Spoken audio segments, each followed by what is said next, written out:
tan a b c d তে অঙ্কগুলো আমরা পড়েছি, সেখানে কোনো uv এর সূত্র ছিল না। এখন আমাদের uv এর সূত্র দিয়ে অঙ্ক করতে হবে। তো প্রথমে আমরা uv এর সূত্রটা লিখি। দেখো ইন্টিগ্রেশন uv dx।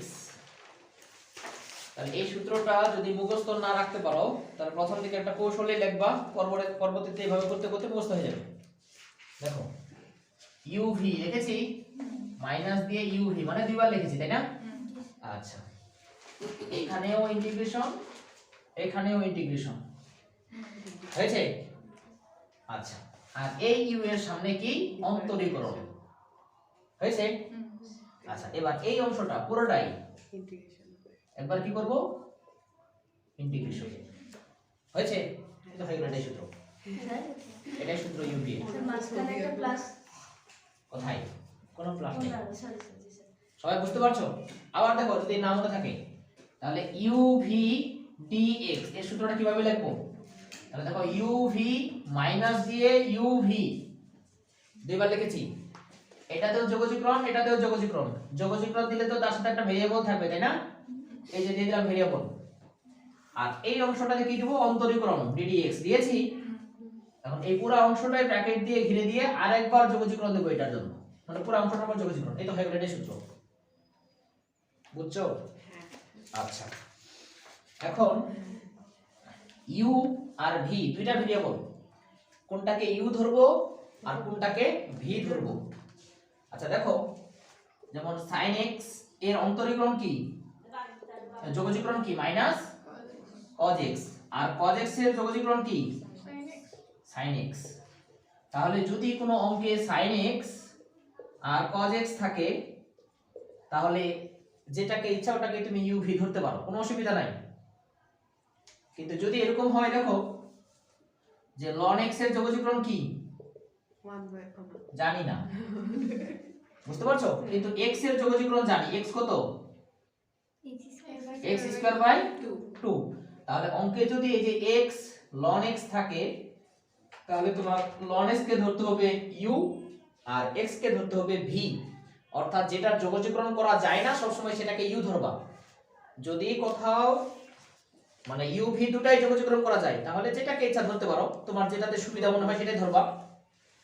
আর যদি একটা ফাংশন থাকে যেটাকে যোগজীকরণ করা যাচ্ছে না সেটাকে কি ধরবা, u, সেটাকে কিন্তু অন্তরীকরণ করা যাবে। দেখো ln x এর অন্তরীকরণ আছে 1/x, বুঝছো?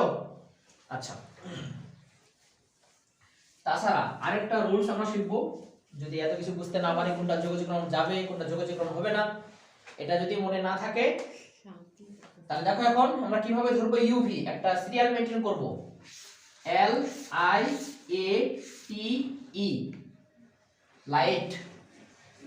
l থেকে হচ্ছে লগারিদমিক ফাংশন, যেমন log আছে, ln আছে, বুঝতে পারছো? আর i থেকে হচ্ছে ইনভার্স ফাংশন। ইনভার্স মানে দেখো x inverse, sin inverse, cos inverse, tan inverse, যত ইনভার্স আছে। আর a থেকে হচ্ছে অ্যালজেব্রিক ফাংশন, যেমন x আছে, x স্কয়ার আছে, x কিউব আছে, x রিলেটেড যতগুলো আছে। আর t থেকে হচ্ছে ট্রাইগোনোমেট্রিক ফাংশন, যেমন sin x, cos x।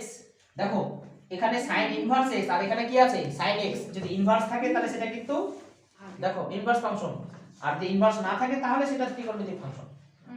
আচ্ছা, তারপরে e থেকে হচ্ছে এক্সপোনেনশিয়াল, যেমন e পাওয়ার x, e পাওয়ার mx, এরকম টাইপের। স্যার ওই ইনভার্সের ক্ষেত্রে কি ইনভার্স 2 ইনভার্স 3 এরকম নেওয়া যাবে? হ্যাঁ থাকতে পারে।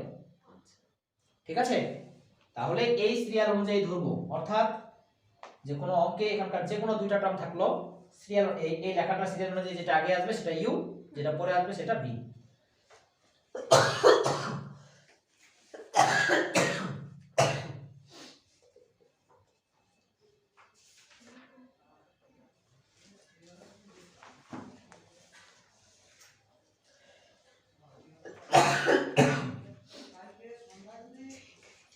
ln x আর দিলাম আমরা cos x। দেখো ln x আছে আর একটা আছে cos x। তাহলে এখন আমরা স্বাভাবিকভাবে জানি যে ln x এর যোগজীকরণ হয় না, সেটাকে কি ধরতে হয়, u ধরতে হয়। আর cos x কে কি ধরতে হবে, v ধরতে হবে। তাহলে এই সিরিয়াল অনুযায়ী ঠিক আছে, একটা দেখো তো, ln মানে লগারিদমিক ফাংশন আগে আছে আর t মানে ট্রাইগোনোমেট্রিক ফাংশন পরে আছে, বুঝতে পারছি? আচ্ছা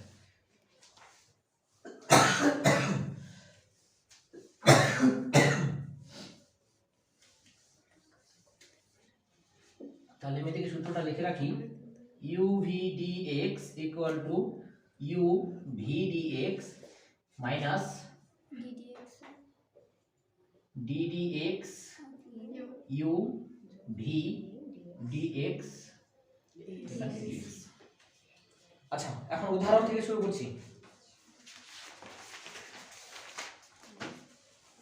এক নাম্বার উদাহরণে দেওয়া আছে x square e power x dx। দেখো আগেকার অঙ্কগুলোতে এরকম ছিল যে x e power x square dx, এর আগে এরকম অঙ্ক করেছি। তখন আমরা এই যে x স্কয়ার সমান ধরে নিয়েছিলাম যে x স্কয়ার ইকুয়াল টু যদি y ধরি তাহলে 2x dx ইকুয়াল টু কত আছে dy আসে। পার্থক্যটা বুঝাচ্ছি আগের অঙ্কগুলো আর এখনকার অঙ্কগুলোর মধ্যে পার্থক্য কি। তাহলে এখানে কি হবে দেখো তো x dx ইকুয়াল টু কি লিখতে পারি হাফ, তাহলে x dx এর পরিবর্তে হাফ dy আর e পাওয়ার x স্কয়ার মানে কি ধরেছি y, তাহলে অঙ্ক হয়তো কি হাফ e পাওয়ার y প্লাস কত c, তাহলে হাফ e পাওয়ার y এর মান বসিয়ে দিই x স্কয়ার প্লাস c, এর অ্যানসার হতো। কিন্তু এখন দেখো এখানে আছে x স্কয়ার এখানে আছে x, অর্থাৎ আমরা যেটাকে ধরে নেই সেটাকে অন্তর্গুণ করলে সবসময় পাওয়ার কমে, x স্কয়ার থাকলে x পাই, x কিউব থাকলে x স্কয়ার পাচ্ছি, কিন্তু এটা x ধরলে আমরা dx পাবো সরাসরি, কিন্তু x স্কয়ার পাবো না। বুঝছি, যদি এখানে x স্কয়ার থাকতো এখানে x থাকতো তাহলে এইভাবে হতো। ক্লিয়ার? আচ্ছা তাহলে এখন দেখো যে একটাকে u ধরবো একটাকে v ধরবো। তাহলে এখানে দেখো যে এটাকেও যোগজীকরণ করা যাচ্ছে এটাকেও যোগজীকরণ করা যাচ্ছে, তাহলে ইচ্ছা মতো তোমরা ধরতে পারো। বুঝেছো, যে কোনটাকে ধরলে অঙ্ক হবে। আর যদি আমরা ওই লাইটের সূত্র অনুযায়ী ধরি l i a t e, তাহলে e ফাংশনটা সবসময় পরে আছে আর অ্যালজেব্রিক ফাংশনটা আগে আছে, সাজানো আছে, এটা u এটা কি v। ঠিক আছে তো? আচ্ছা এখন সূত্র ফেলে দেই। তাহলে x square e power x minus x square e power x, এখানে যোগজীকরণ চিহ্ন dx, এখানে যোগজীকরণ চিহ্ন dx, আর এটার সামনে কি অন্তরীকরণ হয়েছে, আর পুরো অংশটাতে আরেকবার যোগজীকরণ। যখন সূত্র মুখস্থ হয়ে যাবে তখন ডাইরেক্ট একবারে লিখে দেবো সব। আচ্ছা এখন দেখো তাহলে x স্কয়ার থেকে গেল, এটার যোগজীকরণ করলে কি হয় e পাওয়ার x এ, তাই না?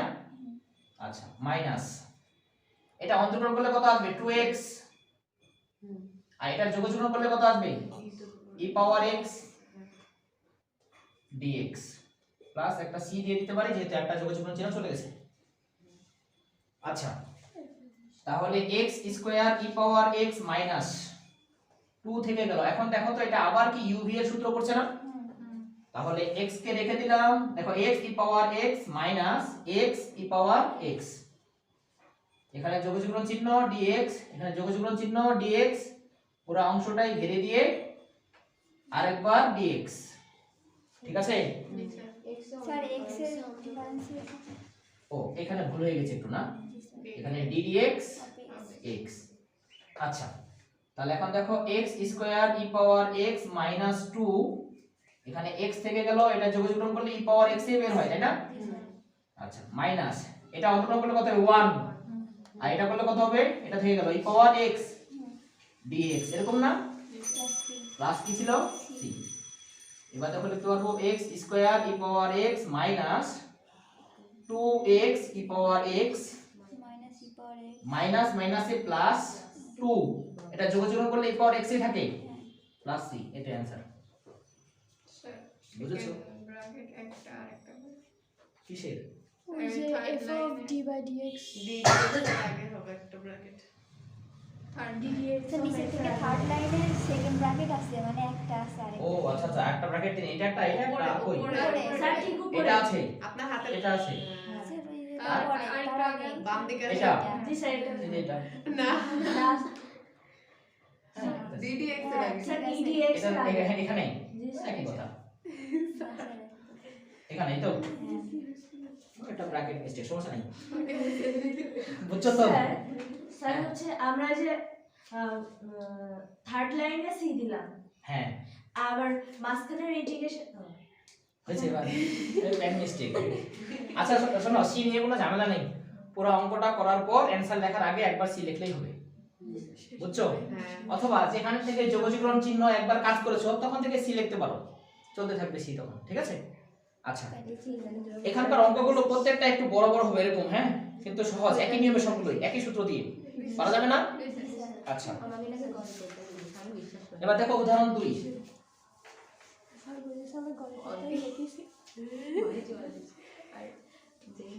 দেখো উদাহরণ 2 এখানে আছে এটা ঠিক করে দাও হয়েছে cos ইনভার্স x dx, কথা বলো না, এই দেখো দেখো cos ইনভার্স x এর যোগজীকরণ হয় না, হয় যদি হয়তো তাহলে তো সূত্র লিখে দিতাম ডাইরেক্ট। আচ্ছা, তাহলে এখানে দুইটা ভেরিয়েবলও খুঁজে পাচ্ছি না, একটা ভেরিয়েবল দেখা যাচ্ছে, একটা 1 তাহলে আমরা সেটা 1 ধরতে পারি, একটা x পাওয়ার 0 গুণ আকারে, তাই না? আচ্ছা, তাহলে যদি আমরা এখানে একটা x পাওয়ার 0 নিই আর cos ইনভার্স x dx নিই, তাহলে এখন তো বুঝতেই পারছো যেটার যোগজীকরণ হয় না সেটাকেই তো u ধরতেই হবে, হ্যাঁ আর এটাকে v ধরতে হবে, তাই না? তাছাড়া আমরা লাইয়ের ফর্মুলা অনুযায়ী দেখো তো a টা আগে আছে t টা পরে আছে, a মানে নাকি l i a t e, inverse তাহলে কোনটা আগে আসে?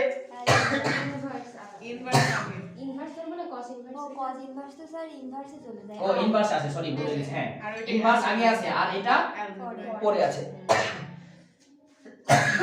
তাহলে এখন সাজিয়ে কি লিখতে পারি দেখো, cos ইনভার্স x x পাওয়ার 0 dx। তাহলে আমরা যদি লাইন ফর্মুলাটা ভুলেও যাই অসুবিধা আছে, যেটা যোগজীকরণ করা যায় না সেটাকে কি ধরতে হবে? u। আচ্ছা, তাহলে এখন ফর্মুলা একটু বড় বড় করে লেখে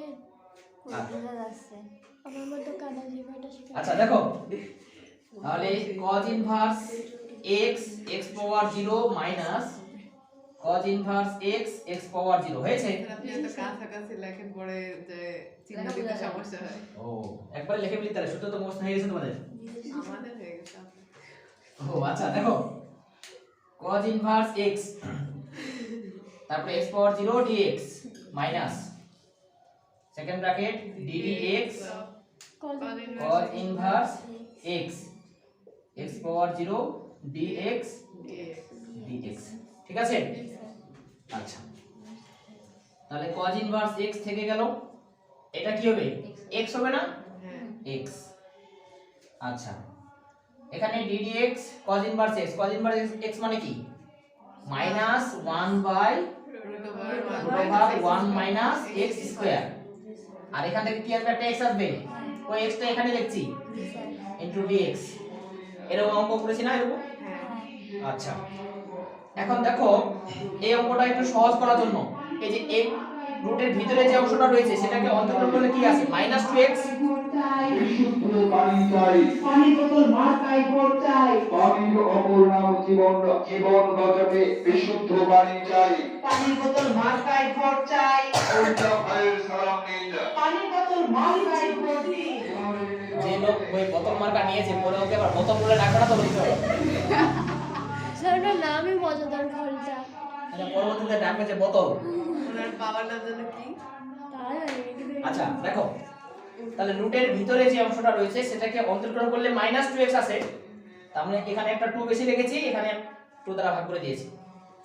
তাহলে কি লিখতে পারবো দেখো, cos ইনভার্স x, এটা x ছিল, এই x টা সামনে রেখেছি দেখো, x টা মাইনাস হাফ, যদি 1 বাই রুট x থাকে তাহলে কি হইতো? 2 রুট x না ফর্মুলা, তাহলে কত হচ্ছে 2 root over 1 minus x square plus কত? c এর অ্যানসার।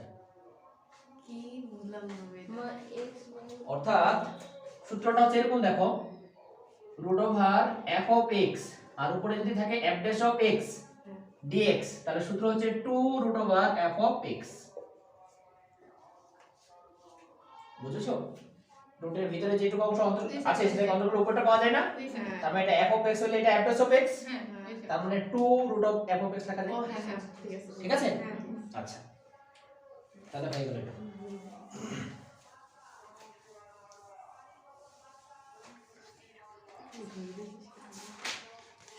উদাহরণ 3 দেখো,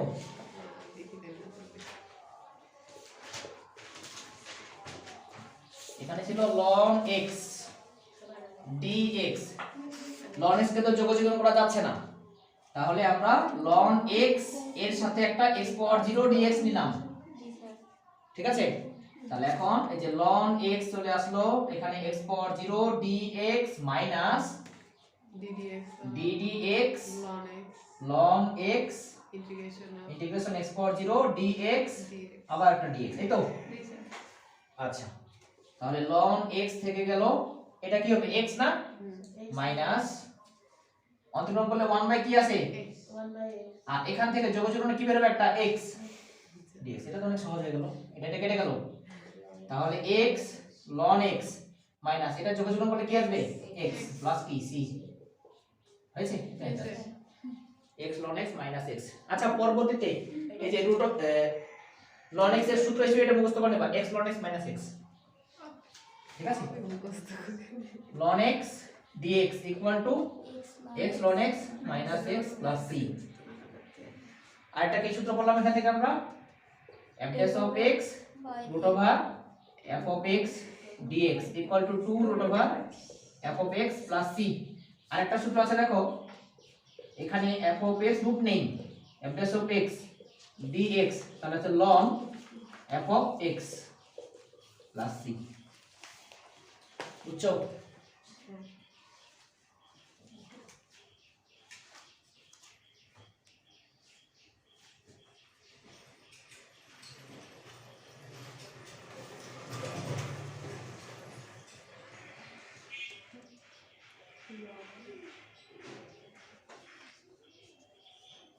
এই সূত্রগুলো কিন্তু আগে প্রমাণ করেছি ধরে নিয়ে, এটা এখন প্রমাণ হয়ে গেল।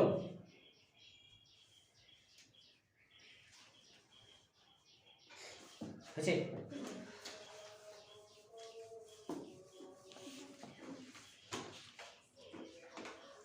তাহলে অনুরূপ ভাবে তোমরা 4 নাম্বার 5 নাম্বার 6 নাম্বার 7 নাম্বার করবা উদাহরণ।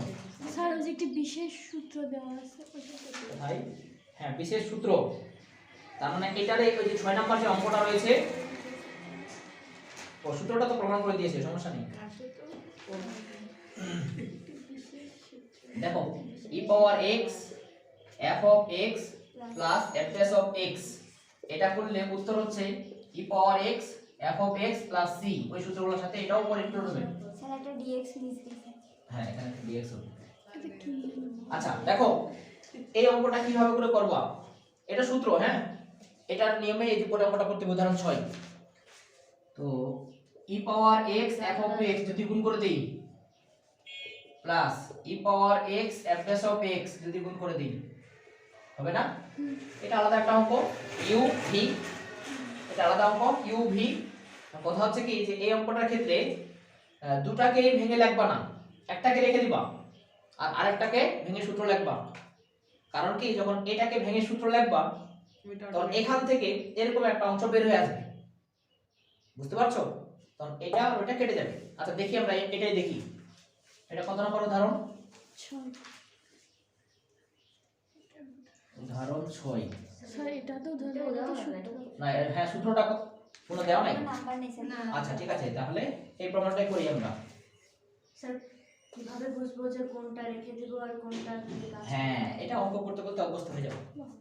স্যার আচ্ছা দেখো, এরকম অনেক অঙ্ক আছে, ওটাগুলো করবো। দেখো এটা প্রমাণ করছি আমরা, দেখো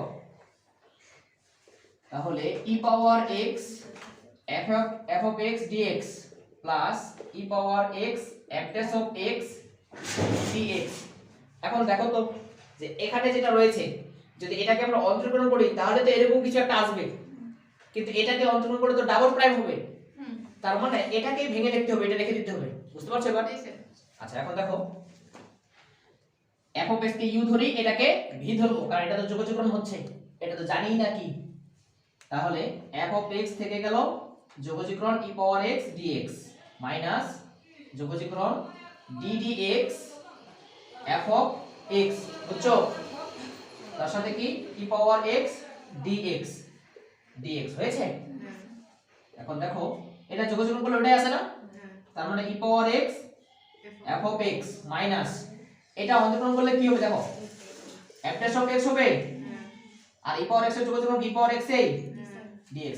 আর একটা টার্ম রেখে দিয়েছিলাম, ওইটা লিখিনি, ডট ডট দিয়ে দেবো।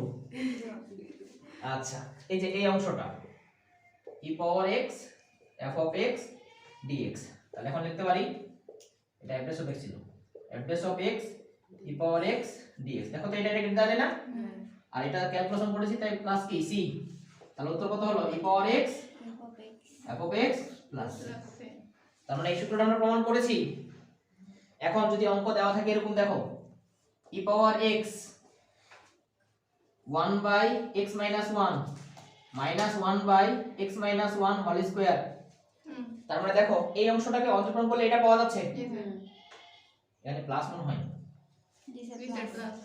প্লাস, তাহলে এটা উত্তর। এখন ডাইরেক্ট আমরা এই সূত্র অনুযায়ী কি লিখতে পারি, দেখো একটা e পাওয়ার x থাকবে, স্যার অন্তরীকরণ করলে তো মাইনাস আসবে না? ও মাইনাসই তো আসবে, হ্যাঁ তাহলে মাইনাসই থাকবে সূত্রে। প্লাস আছে তো ওটা অঙ্কটা আলাদা, তাহলে ওখানে 1 মাইনাস আলাদা আছে। অঙ্কটা আলাদা আছে, এই যে 1 মাইনাস x আছে। 1 মাইনাস। আচ্ছা এটাতে ঠিক আছে, তাহলে মাইনাস থাকবে, জি স্যার। তাহলে এই অংশটাকে অন্তর্পণ করলে এটা পাওয়া যাচ্ছে না, জি স্যার। তাহলে উত্তর কি লিখতে পারবো e power x f of x মানে কি 1 বাই 1 মাইনাস না x মাইনাস 1 ছিল এটা প্লাস c, বুঝেছো? আচ্ছা এরকম কয়েকটা প্রপার্টি আমি আর লিখছি।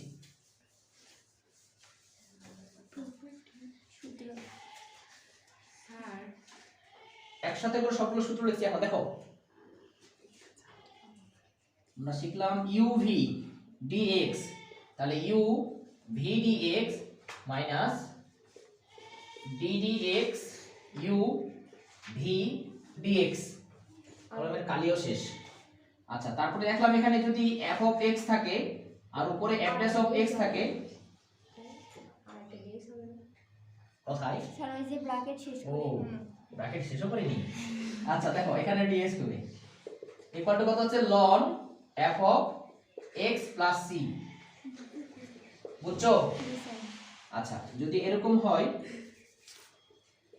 Root over f of x, এখানে f dash of x dx থাকে, তাহলে সূত্র হচ্ছে 2 root over f of x plus c। তারপরে দেখলাম যদি e পাওয়ার x, এখানে f of x plus f dash of x এটা হয়, তাহলে সূত্র হচ্ছে e power x f of x plus c। কটা সূত্র হলো?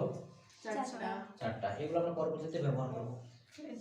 স্যার এটা অধ্যায়ে এই আরো আছে ln x dx equal to x ln x minus x plus c।